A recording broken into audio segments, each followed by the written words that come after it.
Hey guys, for today's video, mangangain muna ako ng pili nuts. Ito yung niluto ko pa nung nakaraan. Ang tagal din niyang maubos kasi mapapak-papak lang ako pagka nag-cravings. So for today's video guys, may dumating na naman na parcel sa akin. Ito sa TikTok ko lahat ito nakuha, nabili. And kasi ito naka-flash, naka-flash sale, parang katulad sa Shopee, ganun. And 100 pesos nga lang to. And ito nga yung binili ko. Chocolate. Nakaupo ako ngayon sa upuan na binili ko. Ayan. Ang comfortable kasi yung upuan, di ba? Tsaka eksakto lang pag ako nun dito nakaupo, nakalagay sa ring light ko yung cellphone. Eksakto lang siya. So yun na guys, ito naman yung kinuha ko sa TikTok. Mahaba siya. And kasi dito sa bahay, alam nyo bang, di ba may dalawa kaming bata. Marami sana akong mga dinalang mga baso galing ng Japan. Yun nga lang, mga nilabas ako at ilan na rin yung mga nababasag. So, hindi talaga siya advisable para gamitin ng mga bata. And then, nakita ko nga sa TikTok na sale to. Kumuha na ako kasi, yan siya guys, so. Di ba ang ganda niya? And, ano siya, ayan o.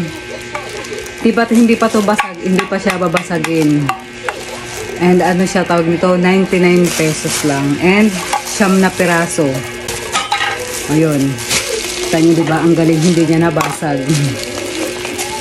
Tamang-tama talaga to dito sa bahay. And malaki naman siya, ayan. So yun, 99 pesos nga lang nga to. Kaya talagang kumuha ako. Kasi ang mura na niya, diba? So yun, ito yung isa kong kinuha. And ito na yung gagamitin namin dyan sa kusina simula ngayon. At saka mas maganda tong hugasan kaysa sa plastic kasi nga, parang siya, ano ba tawag sa ganitong hindi ko alam kasi parang fiber siya eh. Hindi ko alam kung anong klaseng siya, anong types ng plastic. Yun, square yung kinuha ko. Meron naman siyang mga bilog sana pero parang mas gusto ko tong square. Tsaka maganda siya oh. 250 ml nga pala yung sukat nito. So yan, meron naman kaming bagong baso na at least hindi mababasag ng mga bata kapag ginamit nila. Ito yung huli. Ito naman, naka-sale din kasi ito. Ang gunting ko na ito.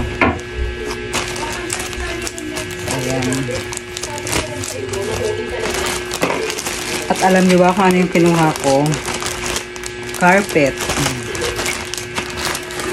4 carpet to guys. Na pwede kong ilagay dun sa pwede kong ilatag kapag matutulog na ako. O yan, ang ganda niya. Di ba yan o?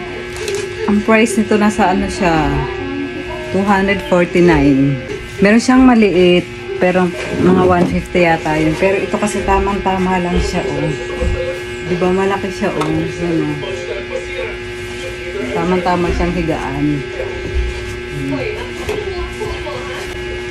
Ang lambot niya, guys. Para kang nakahiga sa, Pwede rin naman to sa mga, yung sa sala, kapag may bata kayo. Yung likod niya, oh.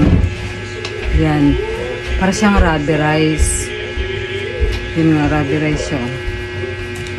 At maganda rin yung pagkakatahi niya kasi doble-doble siya, oh. Meron din siyang parang binder. Piping. Kasi ang tawag dito sa mga gilid na to, piping to. So, ayan, diba? Ang ganda rin niya. Mamaya gagamitin ko na to. Oh, ang sarap humiga, oh. Para kang nasa parang may mabalahibo.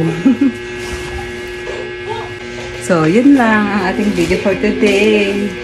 Guys, hanggang dito na lang po yung ating video for today. Maraming salamat po sa panonood. Babush!